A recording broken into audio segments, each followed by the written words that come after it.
Hello again. Welcome to my video about choosing webcams. If you've watched my videos before, then it's great to see you again. If you're new to my channel, then have a look around, see all the interesting videos we've got about how to make using your computer easier, faster and basically more fun. So, let's get going, choosing a webcam.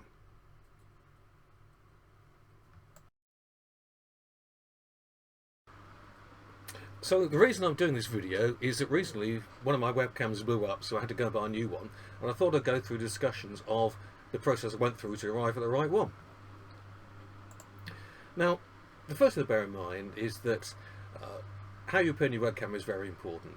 I'll align it to watching other people's home movies.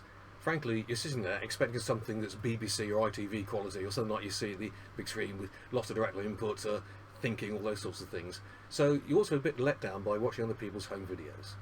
And seeing other people's webcam performances is pretty much the same. So let's go through some of the things we need to consider. Now, most people use laptops these days, and the vast majority of laptops have a webcam built in. But they're often not particularly good quality in terms of lighting or resolution, things like that. So it's quite possible to add a USB webcam to your laptop so you can improve the quality of it. And there's quite a lot of different types of webcams, so we'll look through the various factors of them. The first one is some of them are fixed focus, like this one, where you twiddle a knob here to get the focus right. Other ones, like the one I'm using at the moment, or this one here, are autofocus. Now, autofocus is quite good because it will keep whatever it thinks is the main issue in focus, but some of them are slower than others. See, on this one I can go backwards and forwards. Oh, went a bit red there. And you can see it stayed in good quality. This one tends to be a little blurry till it's found you again and worked it down. So some people prefer fixed focus, particularly if you've got a studio setup where you're always the same distance from the webcam. You can set it very, very precisely, give you a really good focus and a little bit of bokeh effect at the back. Now, next question is about the field of view, and webcams all vary on this. Some have a very wide field of view like this, so you can see lots of what's going on, multiple people, all those sorts of things.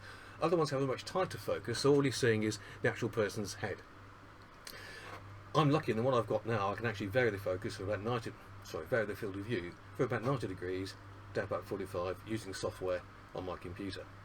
But decide whether you want to go for the close-up shots or you want to have something a bit wider so people can see more and see what you're demonstrating in your hands, all those sorts of things. You can hold stuff up for them. You can hold stuff up for them to see, all that sort of stuff. And even more important, I suppose, is resolution. Now, we're used to having full HD screens, televisions, that sort of thing, which are 1920 by 1080 pixels. But a lot of webcams in laptops and also on tablets tend to be around, say, 720, things like that. So they're not quite so good, and it's a bit grainier. So consider the resolution that you want, but do be careful. A lot of the cheaper webcams claim to be full HD, 1920 by 1080, but actually they're not, and they're just boosting the resolution up through software. So it looks a bit bad and look grainy. Like upscaling on your television from standard definition to high definition. So make sure when you look at the specifications, it actually says the native resolution is 1920 by 1080. Now, lighting's an issue. Some of them come with lights built in. This one, for example, has a little knob here, and if I twist a little knob,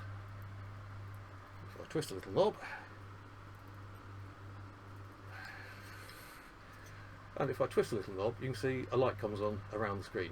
This can be fun. Personally, I have a big light up there, but if you're looking for extra light, these can be quite useful. Now I've actually got it to work.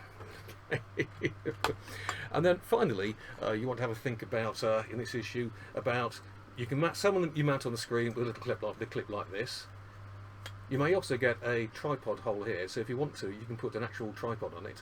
And when I show you the webcam I've got, I'll show you the reason I use a tripod for these sorts of things. So you've got lots of flexibility there. And as you can see, there's quite a lot of difference in size. This is quite a wide one. I got this one because it's much smaller, so I can see through it. And a lot of them have microphones built in. Again, varying in quality. Personally, because I'm doing these sorts of videos, I have a Yeti Blue. Was it Blue Yeti? I can never remember. Which is a separate microphone for getting a lot higher quality than you often get off these sorts of things. So, if you're doing consultations or whatever over video, consider getting a better video camera, getting the lighting right, and getting a separate microphone so people can hear you in better quality. So, those are the issues about getting a webcam. Personally, I went for an Anker PowerConf 200, as you see the video here. It's quite a nice camera. And I also see that's why it's on a tripod, because I'm actually having it directly behind the person I'm talking to, so I'm looking into the camera, it looks like I'm looking into their eyes. It's better. If on the hand hand you've got a video camera at the top of the screen and mine's a big screen, then I'd be looking something like this or something like this, and that's quite disconcerting. So for good videos, I actually have the person I'm looking at or the thing I'm recording right behind me. I hope you've enjoyed that. If you have enjoyed it, then please like it, subscribe to our channel, and please tell more people about all the videos here. Thanks for watching. See you soon.